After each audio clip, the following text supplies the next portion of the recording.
Chapter 71, Sluggish Phenomenon. Klein repeatedly bent and extended his arm as he watched Dunn push open the keeper's room with his body sideways. The captain's carefulness and high alertness, as well as the ridiculous and laughable protective actions, left him feeling abnormally tensed. The feeling was identical to what he felt when taking tests of courage that required him to walk through spooky cemeteries at night in his youth. A Grade 2 sealed artifact. Dangerous. To be used with care and moderation. It is something even a formal Nighthawk member does not know the details to. It is unknown how dangerous it is. Amid his tense nerves, Klein found it impossible to curb himself from overthinking.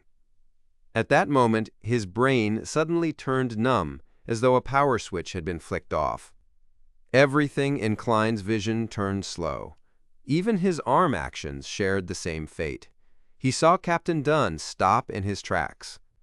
He came close to him as though in slow motion, extending his palm out slowly before pushing him in the shoulder.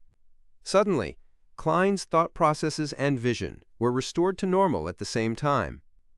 It was as though everything from before was just an illusion, he whispered amid his fright and confusion. What happened? Dunn shook his head and said in a deep voice, "Observe carefully."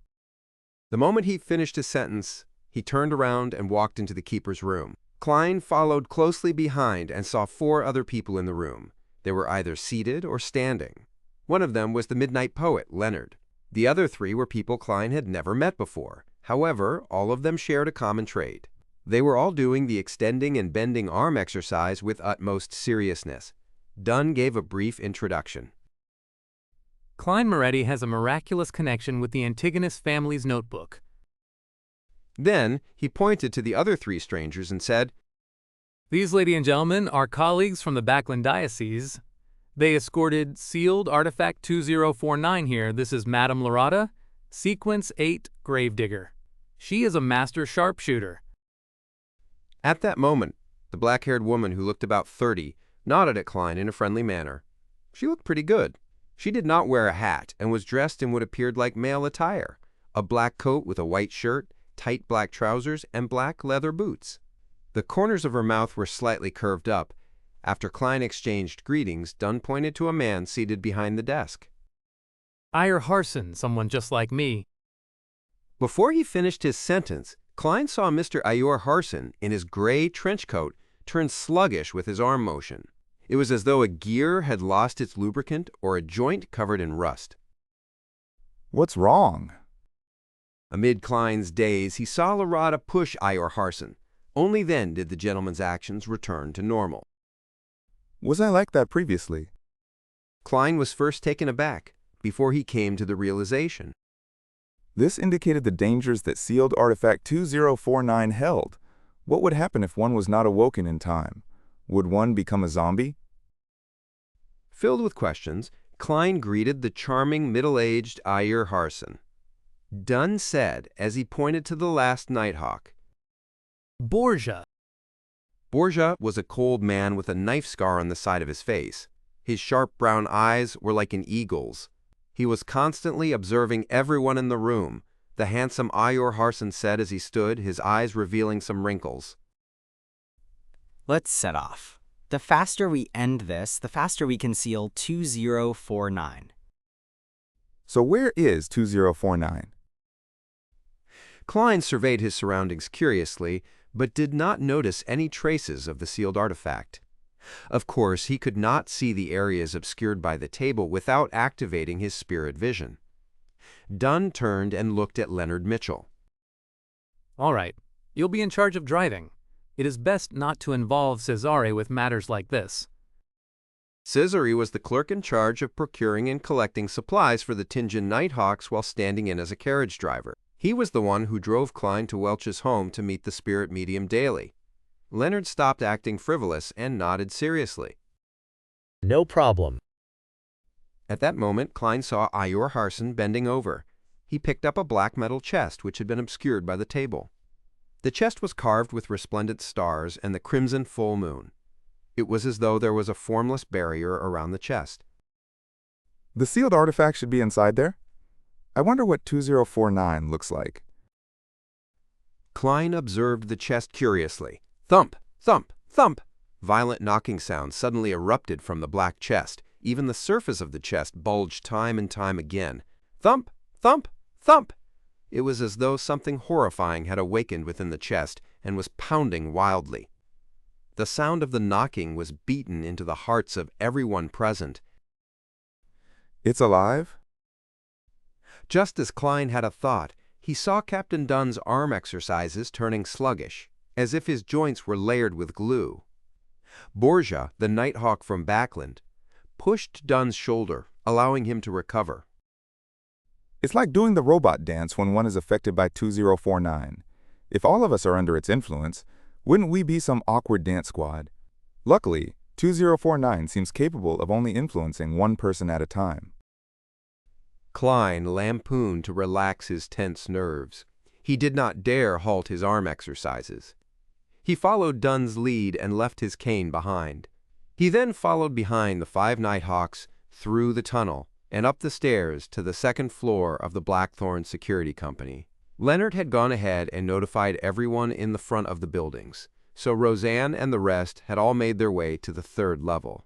These incidents rarely involved them, but they were not completely alien to them. Another Nighthawk, Kenley, had replaced Dunn in his watch over Chanis Gate.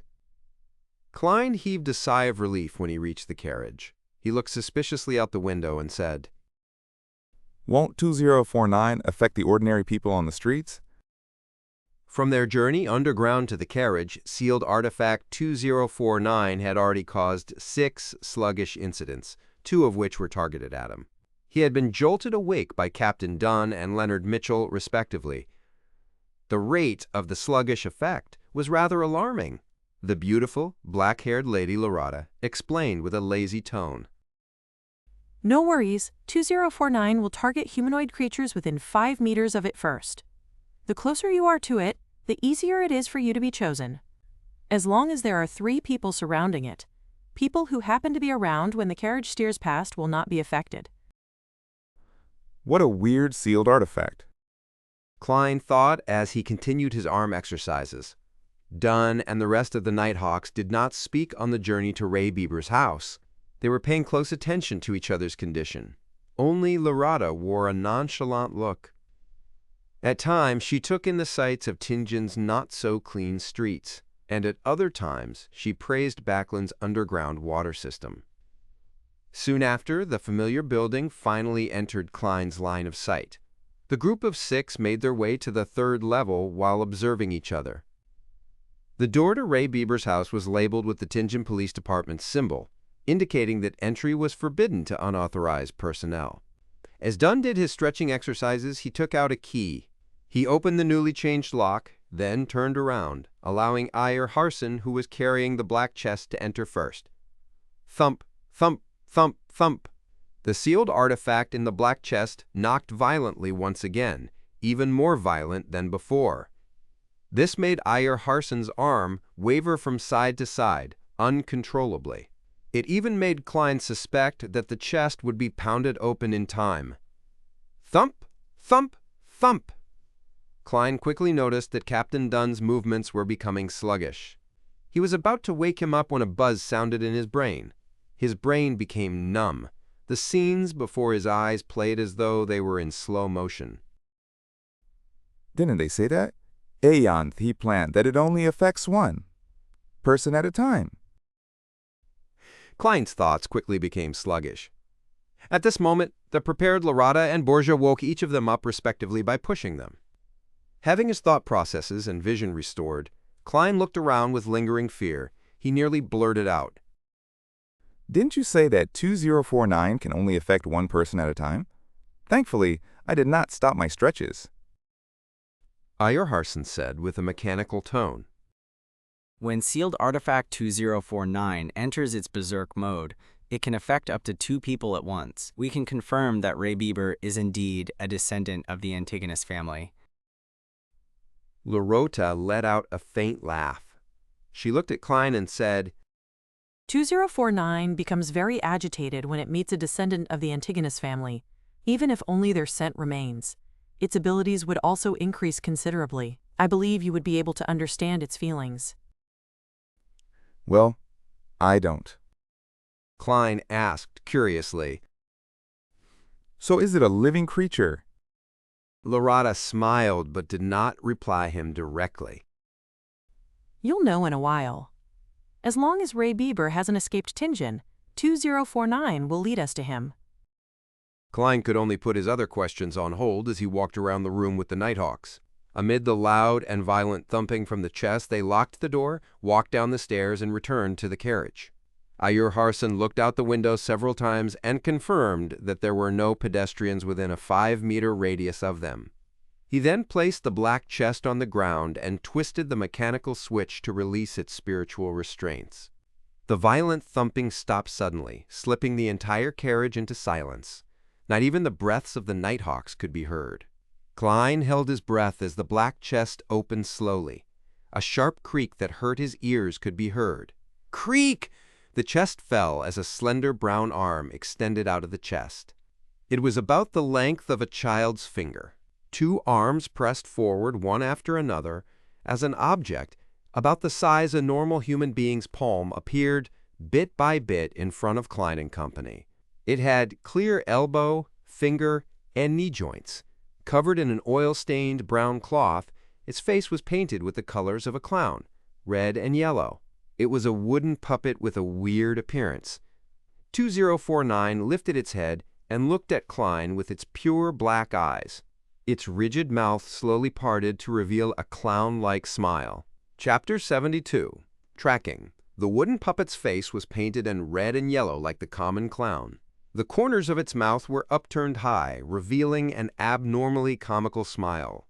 Its lips parted to reveal a dark and deep mouth. Klein, who had locked his gaze with it, felt his hair stand as intense horror leaped out of his heart in an uncontrollable manner.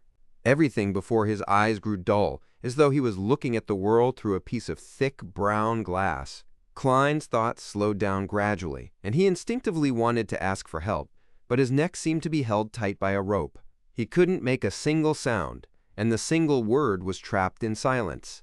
Just then, Dunn noticed his arm exercises becoming sluggish and pushed him heavily.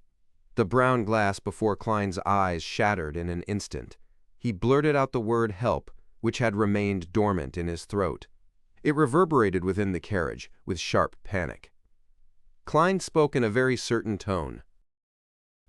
It's getting stronger. Being next to a strange sealed artifact like 2049 really placed one in terrifying peril if they were not careful. No, it was totally impossible to guard against it. It could only be avoided through other methods, Ayur Harson said steadily, nodding. It's normal. Lorata chuckled. It seems to like you. Don't worry. It is a relatively less dangerous Grade 2 sealed artifact. In her naturally languid voice, the puppet, whose joints clearly reflected a human's, stood up. It began tottering towards its left. Its action was incomprehensible, just like a steam engine that someone had rusted due to a lack of lubricating oil. Robot dance. Klein suddenly had the few Chinese words pop into his head. He had a new guess of the danger 2049 posed. It assimilates the living things that it seizes control of. If I am not woken up in time by the others, would I have become a human-sized puppet, a real-life Barbie doll? Just as thoughts flooded Klein, Ayur Harson was awoken by Dunn. He extended and bent his arms as he pointed in the direction that the puppet was walking slowly towards. He said to Leonard, who was driving the carriage, Over there. Leonard couldn't make the carriage pass through the building, so he had to detour. During the detour, 2049 constantly adjusted the direction that it was facing. It acted like a compass that pointed towards the Antigonus family. Upon seeing the scene, Klein, who was constantly exercising his arms, nearly burst out laughing under the tension. I heard that 2049 was created by the Antigonus family. Is this an act of loyalty or the perfect example of screwing things up? Leonard drove the carriage according to Ayur Harson's occasional instructions. Whenever the strange puppet 2049 walked to the edge of the carriage, Ayur Harson would pull it back and start it all over again. Every time that happened, its mouth would open and two people would be under its influence simultaneously. Klein's taut feelings gradually began to relax.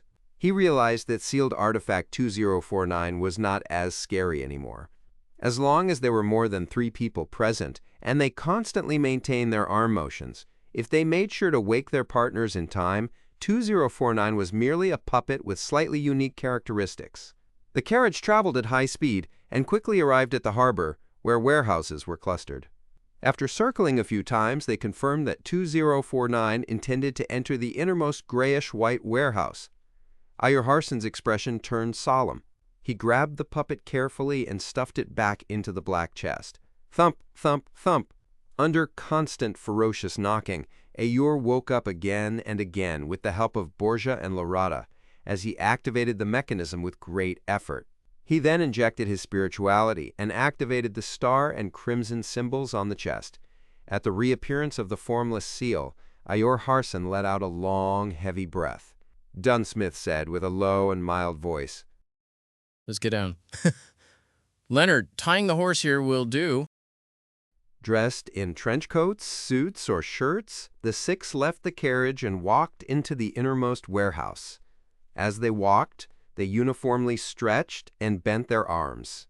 This added a comical and ridiculous vibe to the rather tense situation. The Nighthawk Awkward Dance Squad. Klein could only complain inwardly to ease such a feeling. However, there was no other way around it. According to his observations, 2049 first affected the upper body. Therefore, to detect it in time to prevent a more dangerous situation from developing, they only had the choice of extending and bending their arms, shake their necks or bodies. However, the latter only made one look like a hooligan. As for actions like blinking eyes and striking one's eyebrows, they were either too easily ignored or the action was too big. Neither was a good option. This awkward dance squad is better than Causeway Bay Triad members. Klein sighed in resignation and followed Captain Dunsmith and company. As they approached the warehouse's door, the deeper his anxiety and worry became. No one knew what kind of effect the notebook had on Ray Bieber. If something dire happened, Klein did not dare pin his hopes on transmigrating again. Furthermore, he discovered that he could still be injured and bleed while chopping ingredients for dinner. The speed at which he recovered at was normal too. He wasn't some kind of monster that was impervious to combat or death. As they walked, Dunn suddenly lowered his non-moving hand and made a pressing gesture to beckon everyone to stop 10 meters away from the warehouse's door. Dunn said as he turned his head to Klein, "Klein, divine if there is any danger in the warehouse. It'd be better if you could tell the level of danger." His gray eyes looked deep as usual. There was no fear. Klein gave an unnoticeable nod and stopped the hand exercise. He extended his right hand to his left cuff and removed the silver chain that had a hanging piece of topaz. As he was still moving his arms, Dunn realized his sluggish actions in time and woke him up with a nudge. Klein held the silver chain with his left hand and allowed the topaz to hang down naturally. Simultaneously, he moved his right arm, but with a much smaller range of motion. When the topaz stabilized, he half closed his eyes, outlined the spherical light, and entered cogitation. He then mumbled, "There's danger in the warehouse. There's danger in the warehouse." After 7 times, he opened his eyes and saw the hanging topaz slowly going in clockwise circles. It turned faster and faster, and in the end, Klein felt like it was pulling his left hand. Klein replied honestly, "There's danger, great danger." Clockwise meant affirmation to the chanted statement, while counterclockwise meant denial. To other Beyonders, even a mystery prior, using spirit dowsing could only determine if there was danger, but it was unable to obtain information regarding the level of danger. However, Klein discovered that when he used spirit dowsing, the pendulum would spin at different speeds, revealing the degree of the answer. Although it was not very accurate and extremely vague, it allowed one to have a rough assessment of the actual situation. As expected of a seer potion, Klein was rather happy with the outcome. Just as he was about to put away the topaz pendulum, Leonard Mitchell, who had maintained his silence, suddenly spoke. Divine if there is danger around us also. Dunn nodded in agreement. Yes, I am worried that the secret order will not give up and that it has placed Ray Bieber's house under constant surveillance. They could have followed us here and could cause trouble at a critical moment. Klein took a deep breath and entered a calm, ethereal state once again. When the silver chain turned stable once again, he recited in his heart, There is danger surrounding us. There is danger surrounding us. After repeating the statement, Klein opened his eyes and looked at the silver chain.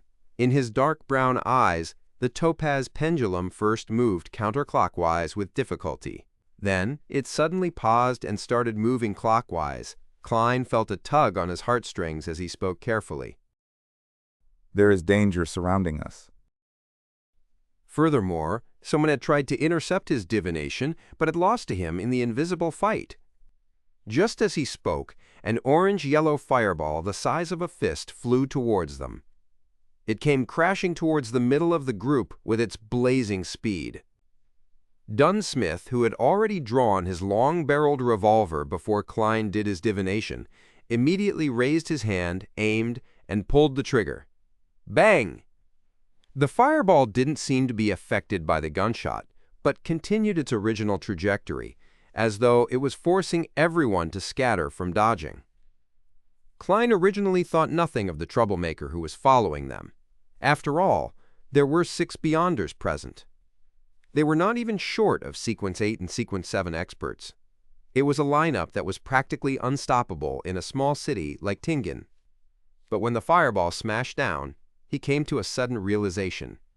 To them, the most dangerous enemy was not the tracker nor the troublemaker. It wasn't even Ray Bieber who was in the warehouse in an unknown state, but the sealed artifact 2049. Once they dispersed and the battle began, they wouldn't be able to wake each other in time. Then they would turn into real-life puppets one after another. As these chaotic thoughts bombarded him, Klein was pulled by Leonard aside to dodge the fireball. Without the time to feel anguish for his clothing, he saw the Nighthawks split off into 2 groups while dodging. It was done very orderly. Poof! The orange-yellow fireball landed on the ground but didn't stir one bit of dust. It disappeared as though nothing had happened. An illusion? Just as this thought came to him, Klein saw Ayer Harson lift the black chest and threw at least 10 meters away. "Ah!" Ayer shouted. Stay away from it. Watch it. Before he finished his shout, Leonard and Borgia had separately approached it. They stood at least 7 meters from the chest to prevent anyone from approaching. As for Dunn and Lorata, they each held guns. They stood beside Ayer Harson, who had drawn a thin silver sword. They took up a formation resembling a crescent as they rushed towards the origins of the fireball, while taking note of the peripheral regions. Upon seeing this scene, Klein, who needed to do the arm exercises without his cane, immediately heaved a sigh of relief. He realized he had overlooked an important matter. 2049 had a limited range of influence. As long as they were at a sufficient distance from it, they did not need to worry about the danger. Klein rolled over and stood up. He stuffed his topaz pendulum into his pocket with one hand while he reached into his holster for his revolver with the other. Chapter 73. First Battle. Under the illumination of the afternoon sun, Klein, in his dust-coated clothes, quickly twisted his revolver's barrel to remove his self-imposed safety. He went into a shooting stance, allowing the light to reflect from the brass body of the revolver. He held the revolver with one hand and moved his other arm, cautiously paying attention to anything that could happen around him. At the same time, he was a little worried for Captain Dunn and Mr. Ayer Harson. After all, both were Nightmare Beyonders who specialized in influencing the enemy from the shadows. He did not know if they were adept at direct combat. Just as Klein was having these considerations, Ayer Harson slowed down, his expression becoming serene and peaceful. He opened his mouth and recited a peaceful poem, one that seemed to place a person into the night. When once the sun sinks in the west, and dewdrops pearl the evening's breast, Almost as pale as moonbeams are, or its companionable star, the evening primrose opens anew its delicate blossoms to the dew, and hermit-like shunning the light. The recital reverberated around them. Klein nearly lost his tense feelings and completely relaxed. He was lucky that he had experienced something similar before and was not facing Alcyon. Thus, he quickly collected himself and entered a half-cogitative state to combat the influence of the poem. Phew. He let out a sigh of relief. He no longer had any doubts about Dunn's and Ayur's direct combat abilities. As he had only advanced recently and still did not have a deep understanding of Sequence potions, Klein had forgotten that the Sequence 7 Nightmare was the advancement of Sequence 8 Midnight Poet. They could keep whatever abilities they had before and, in fact, enjoy a small increase in their abilities. The impression Klein had of Midnight Poets all came from Leonard Mitchell. He knew that this job inherited the unique traits of a Sleepless.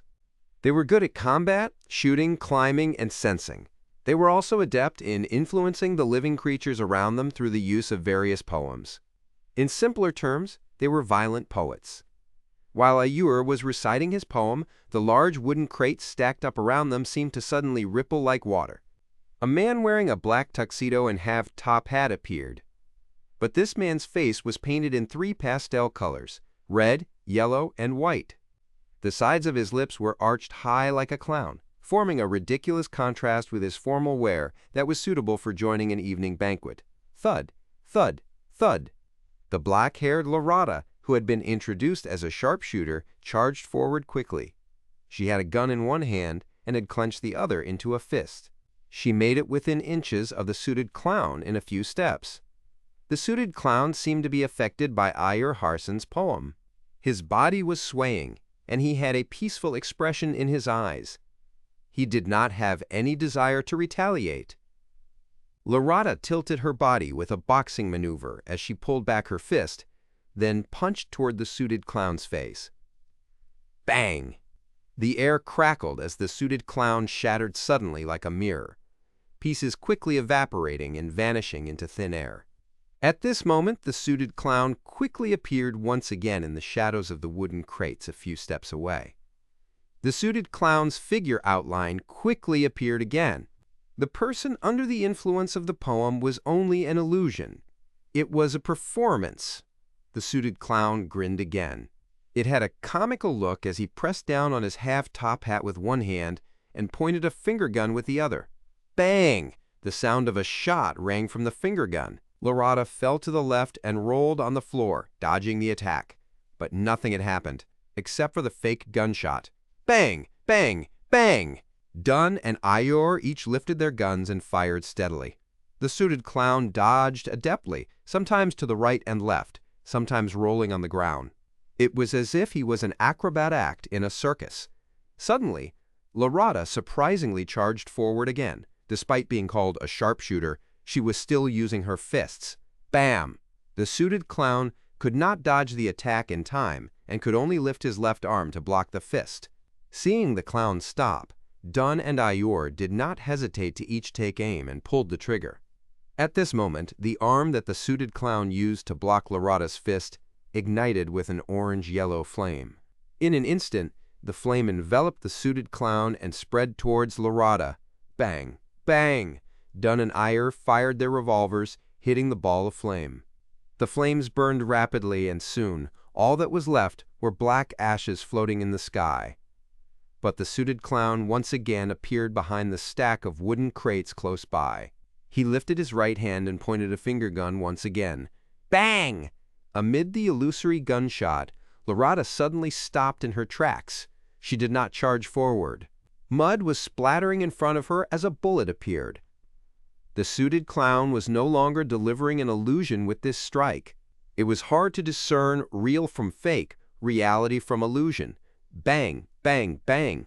The suited clown shot at Dunn and Ayur repeatedly while hiding away and appearing at random times. Upon seeing this, Lorata squinted and lifted the dull gold revolver in her left hand. Bang! The suited clown suddenly squatted down, avoiding the fatal shot. His halved top hat was sent flying backward, falling to the ground. The bullet had left a visible scorch mark on the hat.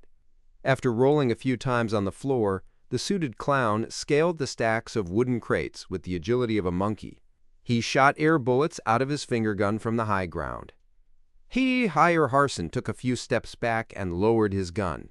He began his recital once again. Wastes its fair bloom upon the night, who, blindfold to its fond caresses, knows not the beauty it possesses. The suited clown jumped repeatedly between the crates. He suddenly raised his hand to scratch his ears and looked at Ayur with a comical smile. Could he have stuffed his ears? The sequence potion that the secret order possesses sure is weird. Klein observed the fight from far away as he made silent guesses. Just as his thoughts flashed through him, he suddenly saw a figure appear at the top of a warehouse beside him. Furthermore, it was running straight inside where Ray Bieber was hiding. That figure was dressed in a grayish-white uniform, one which workers at the docks wore. His face also appeared to be painted red, yellow, and white.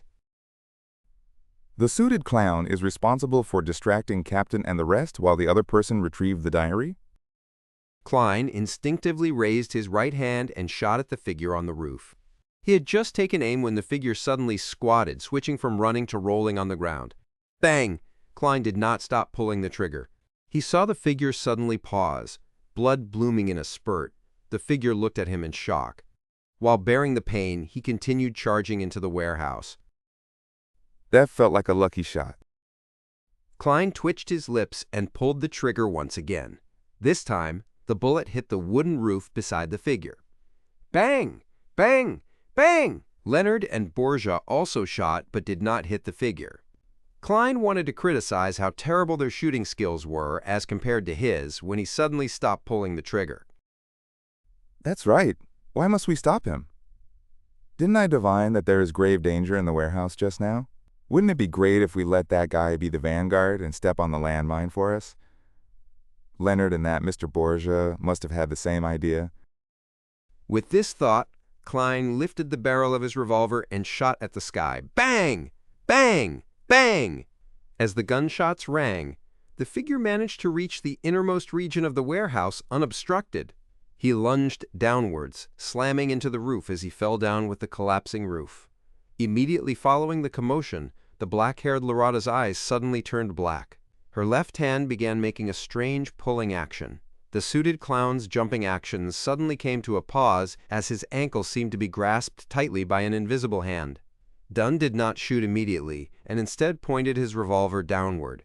He opened his mouth, and by simply using his spirituality to resonate the air around him, he produced a strange, faint, and ethereal voice without the use of his throat.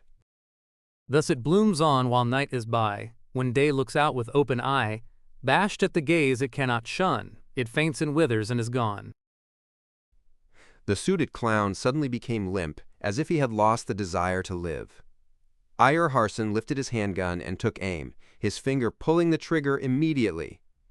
In that split second, there was an abnormal and tragic wail that came from the warehouse. Ah! The cry contained immense fear, as though he had encountered an unimaginably terrifying matter. The hair on Klein's body stood on end. The tragic cries came to a sudden stop as silence was restored in the deepest parts of the warehouse. It was a skin-crawling silence. Bang! Affected by the cry, Ayer only managed to shoot the suited clown in the belly. Ha! Ha! Ha! The silence was once again broken from the deepest depths of the warehouse. What should have been soft panting sounded. It reached a crescendo that tightened everyone's nerves. Thump, thump, thump, thump, thump, thump. Inside the black chest, 2049 had reached a frenzied state. Chapter 74. Ray Bieber. Ha ha ha! Thump, thump, thump! The loud panting and the intense knocking alternated first before they resounded together. It made Klein and company extremely nervous, as though they were hearing some evil murmur. Taking advantage of the moment Ayer, Dunn, and Lorada had their attention redirected, the suited clown suddenly pulled out a long piece of paper from his pocket. Pa! He threw it with his right hand as the slip of paper ignited into a black fiery whip. Then he lashed it towards the side of his ankle. A fleeting but tragic scream sounded as the suited clown escaped the invisible shackles and did a backflip. Bang! Bang! Bang! Dunn, Ayur, and Larada shot, but their bullets only ended up hitting the wooden crates. The suited clown did not stay any longer as he pressed down on his wound with his right hand while escaping in a direction opposite the warehouse. He was so fast that in the blink of an eye all that was left was a hint of his back. And before he vanished, his right hand, which pressed down on his abdomen, moved towards his left arm. The wound on his stomach had already vanished, looking completely fine.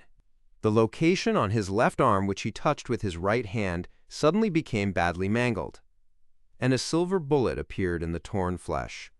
Dunn and the rest didn't chase after him because the panting from the innermost warehouse was so loud that it was making them nervous and insecure. Bang! The door of the innermost warehouse suddenly exploded and flew in all directions. Then, something wrapped with a torn cloth flew out and landed not far from Klein. When Klein cast his gaze over, he realized that it was an arm. Its bloody flesh had been chewed on, and its white bones were cracked in an irregular fashion as they jutted out. Pa! Pa! Pa! One item after another flew out. First, it was a spray of blood, followed by a dilated eye and an ear which had been ripped out brutally. Finally, half a beating heart and intestines filled with yellowish-brown objects came out. If Klein had not seen the more gruesome giant cadaver at Ray Bieber's place, he would have probably vomited there and then. His nerves were on the brink of a breakdown. After a great deal of effort to hold back his urge to shoot into the pitch-black entrance, he ejected the empty shells from his revolver and reloaded with new demon-hunting bullets. Bang! Dunn drew close as he stably shot into the warehouse. However, his bullet was like a shot into the sea. There was no audible response. The loud panting sped up as grayish-white colors filled the open door. With another 2 loud shots, Ayur Harsen's and Borgia's bullets tore through the whiteness, but failed to prevent the color from spilling outwards. It did not leave any wounds or cause liquid to seep out. Klein held his breath and kept himself from shooting blindly. He watched as the whiteness slowly revealed a complete outline. It was a humanoid creature more than 2 meters tall. Its limb joints were all unnaturally twisted. It was as though they had been snapped by someone forcefully. White bones poked out from under its skin as the entire grayish-white surface was filled with gullies, like a human brain that had been stripped from its shell. The monster had grayish-white, rotting, sticky liquid flowing all over it. Its head looked relatively normal, with deep wrinkles and pale skin. As it opened and closed its mouth, Klein could see a porcelain false tooth that looked close to falling out, a few strands of bloody saliva, and bone and flesh that had been minced. He thought, Was Ray Bieber still even fucking human? Klein drew a silent gasp as he felt his heart pound rapidly. Bang! Leonard's demon-hunting bullet hit Ray Bieber's forehead and tore right through it, leaving behind a deep hole. Grayish-white liquid flowed out and dripped onto the ground. The liquid wriggled and turned into fat cream-colored maggots. But the monster appeared completely unaffected. It was neither fast nor slow when it pounced at Borgia, who was closest to it. Its actual target appeared to be the black chest that contained sealed artifact 2049. Dunn shouted in a deep voice.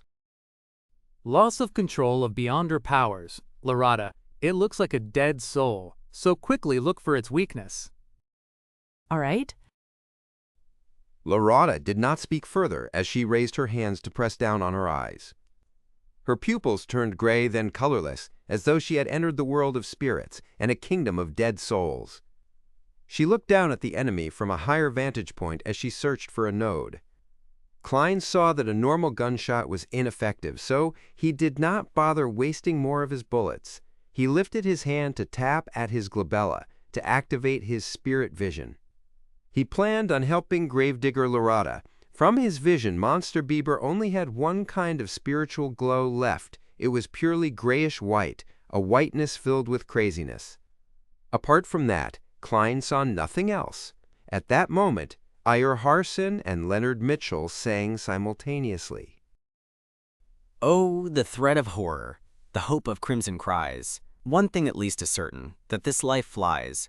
One thing is certain, and the rest is lies. The flower that once has bloomed forever dies. The power that allowed one to enter a peaceful slumber emanated. The twisted, grayish-white monster gradually slowed down as though it could not fight against the charm of the poem. Then it opened its mouth and let out a shrill cry that ordinary people were deaf to. Ah! Bang! Klein felt a sharp pain in his head as he automatically exited his spirit vision state.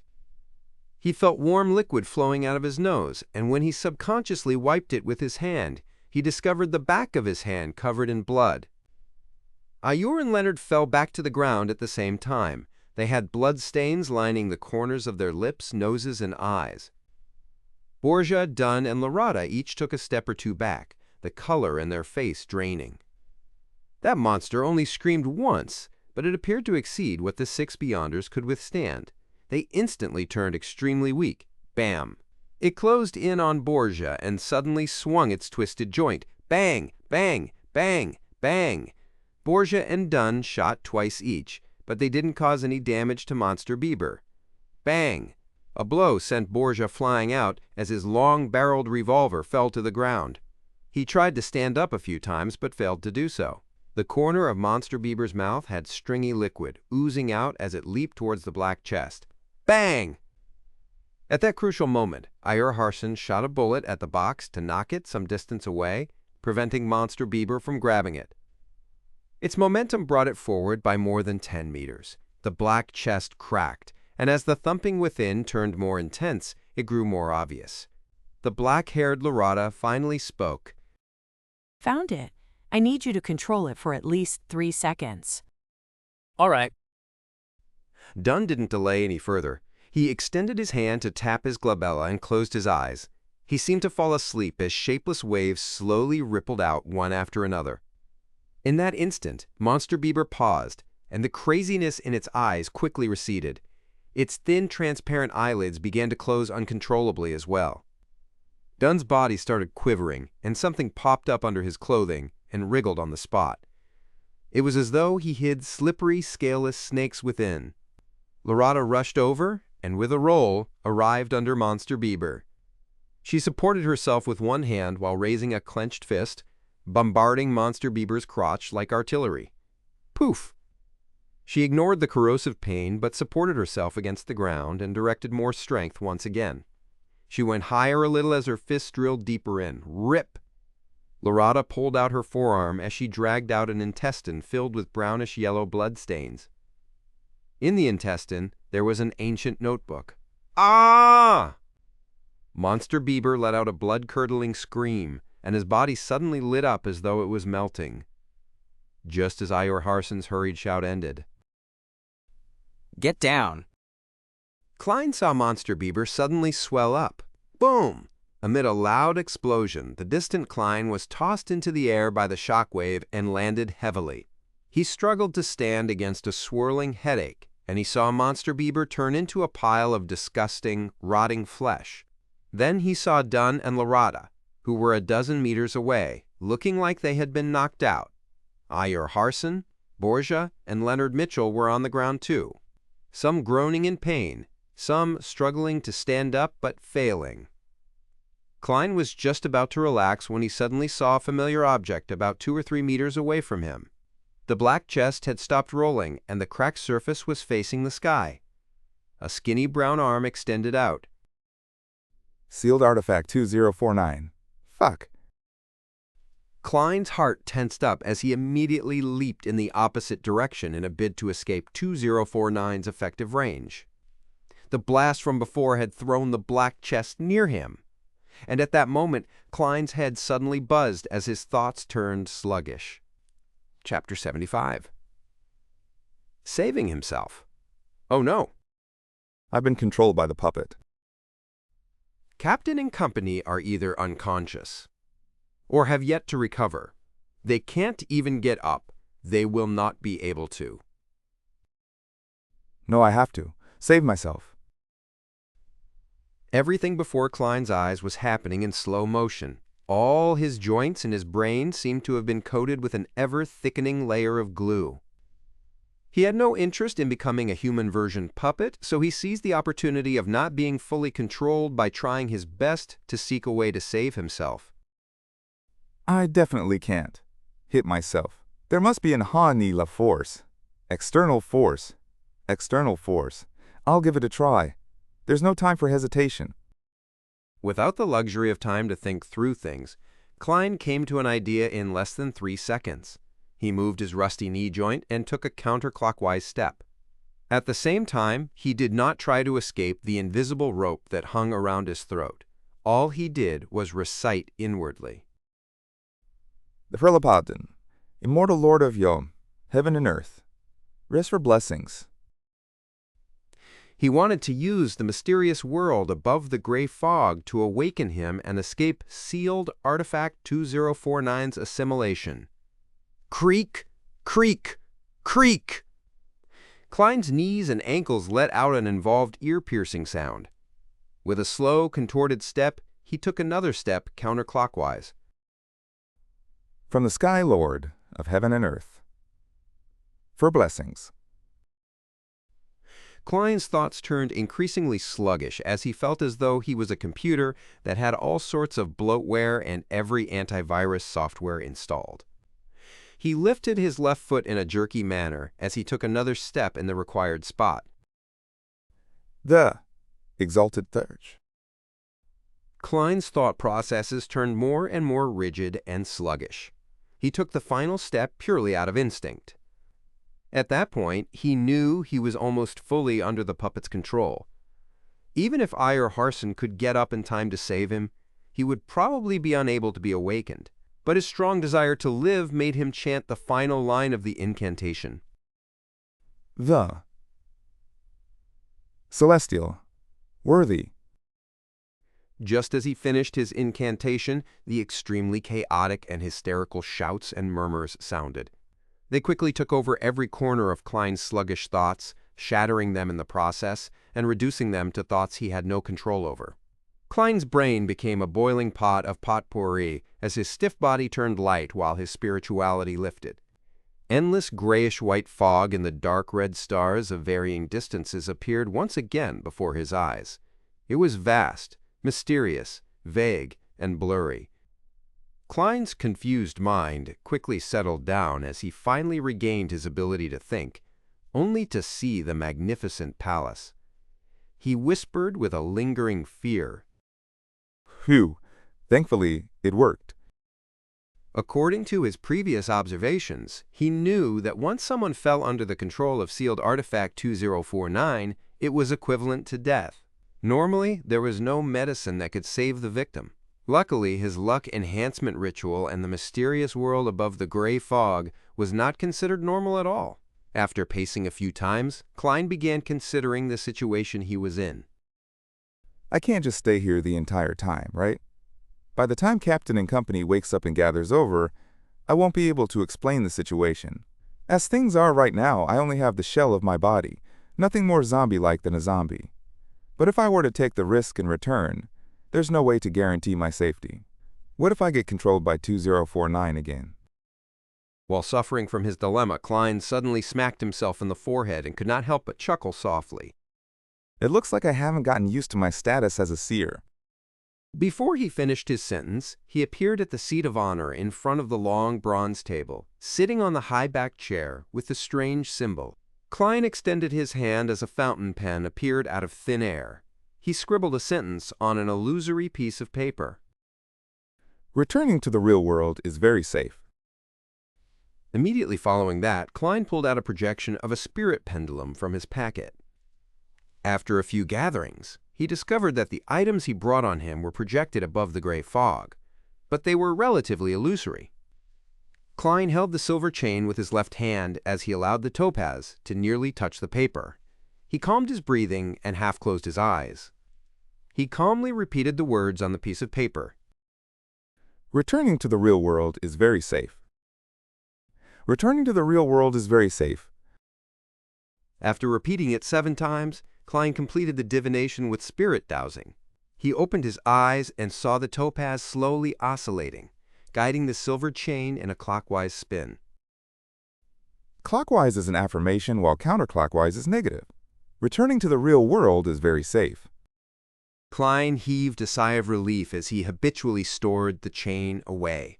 Then he released his spirituality and wrapped his body as he simulated a plummeting state. The hazy fog and deep red stars turned ethereal and charged upward. Klein soon saw himself still in a daze in his original position. He saw the brown puppet halfway out of the chest. He also noticed that the sealed artifact had apparently stopped all motion.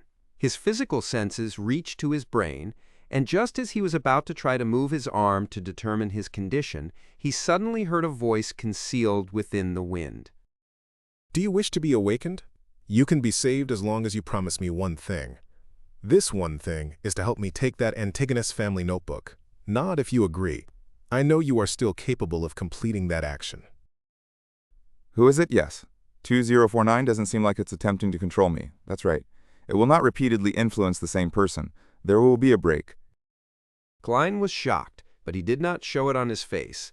At that moment, the voice added quickly, You can obtain additional rewards if you complete this matter. I know you are a seer. I also know that the Church of Evernight does not have sequence 8 that succeeds sequence 9. But our secret order can give it to you. To be honest, I was a seer before. If not, I wouldn't have dared return. To show you my sincerity, I can now tell you that the corresponding sequence 8 of seer is clown. Clown? Secret order. Klein nearly did not maintain his puppet state. He never made the connection between seer and clown. Were they about to become the head honchos of a circus? All right, make your choice. Believe me, you no longer have much time left to waste. The voice sounded with the wind again. The distant Dunn and Larada were still unconscious. Borgia seemed heavily injured as he moaned without moving. Iyer Harson and Leonard Mitchell were in relatively good shape as they attempted to sit up. Why me? The secret order. Is it that suited clown from before? After he escaped, he secretly returned in a bid to fish in troubled waters. Upon hearing the voice, all sorts of doubts instantly flashed through Klein's mind. Since the person said that he was a seer, Klein attempted using the thought processes of a seer to analyze the situation. He dared return because he divined hope. He believed that Monster Bieber would be destroyed and that we would suffer a heavy setback. He did not take the notebook by himself or deal with us directly because he likely divined that it would contain immense risk. Therefore, he is suspecting Captain and Madame Larada are feigning their unconsciousness, or that this is a trap laid out for him. He did not make further divinations to determine my present state, partially because, firstly, he might not have the time. If he waited any longer, Mr. Iyer, Harson and Company would have regained some of their combat strength. Secondly, he belittles me and thinks it unnecessary. He understands a seer very well and is confident that I'm unable to escape the puppet's control. He is using me as cannon fodder to probe for any traps. From another angle, this also means that the luck enhancement ritual does not cause any abnormal appearances. With his brain no longer sluggish, Klein felt that his line of reasoning was clear. He was quite confident of the thoughts and goals of the suited clown. As for the clown's promise, he believed not one bit of it. Cannon fodder did not have any human rights. As the thoughts flashed through his head, Klein controlled his neck, and difficulty nodded. As he did this action, he confirmed that he had escaped the control of sealed artifact 2049. Just after he nodded, a transparent curtain stirred 2 to 3 meters to his side. It revealed the suited clown who had his face painted with the clown's pastel colors. It was none other than the secret order member who had fled previously. At that moment, as Klein had previously turned around in an attempt to leap out of 2049's effective range, his back was facing the black chest and the puppet. The suited clown was in front of him to his side. First, it was to stay away from the sealed artifact, and second, to avoid his revolver's barrel. It was clear that he was very careful. The suited clown pulled out a long paper slip from his pocket and shook it vigorously until it turned straight like a wooden pole. He held the wooden pole, and at a distance of 2 to 3 meters, he gave Klein's shoulder a prod in an attempt to wake him. This fellow knows 2049 very well. He knows that if the scent of an Antigonus family descendant is present, the puppet would go ballistic and control 2 at a time. He also knows that throwing a rock doesn't seem effective. At the very least, I've seen Captain and company attempt similar means. Although Klein did not know why 2049 had stopped assimilating him again, he did not dare stay within 5 meters of it any longer. Therefore, he waited as he held his breath. Just as the wooden pole was about to touch his shoulder, Klein suddenly raised his left hand and grabbed the edge of the pole and yanked it backwards. The suited clown was caught by surprise as his body was pulled forward. He staggered a few steps forward as the gap between him and Klein contracted once again. He was now less than 2 meters away. At the same time, the prepared Klein squeezed his right finger on the revolver's trigger. Bang! Bang! He shot twice, but did not aim at the suited clown. Instead, he had aimed behind him, shooting to the side of sealed artifact 2049. Before the gunshot rang, the suited clown had taken the initiative to roll from his staggering state. He had instinctively backed off. Klein released his hand, which had grabbed the wooden pole, as he took several steps away rapidly and rushed out the danger zone. Just as the suited clown rolled twice and was about to jump backwards, his head went abuzz as his thoughts rapidly turned sluggish. No good! He forced me to. Dodge in the direction of the Antigonus puppet? I'm within. 5 meters! How could he not be? Controlled by Nawfless, the Antigonus, so 100 puppet. The suited clown stopped from his rolling as he attempted to crawl out with his seemingly rusty joints. At that moment, Klein had already turned around. He held his revolver with both hands as he aimed at the slowly moving target. To him, that was equivalent to shooting a fixed target. Having seen the suited clown's battle with Dunn, Ayur, and Larada, Klein knew that he was agile and good at rolling. Therefore, even when they were just a meter or 2 apart, he had carefully given up on shooting directly. Instead, he forced the clown to dodge to the kill zone he imagined, where sealed artifact 2049 was. If the puppet had been ineffective, the suited clown would have determined that he had fallen into a trap. He would then escape by leaping backwards and not pose any significant threat. Bang! Reflected into the indescribable eyes of the suited clown, the black-suited Klein pulled the trigger calmly,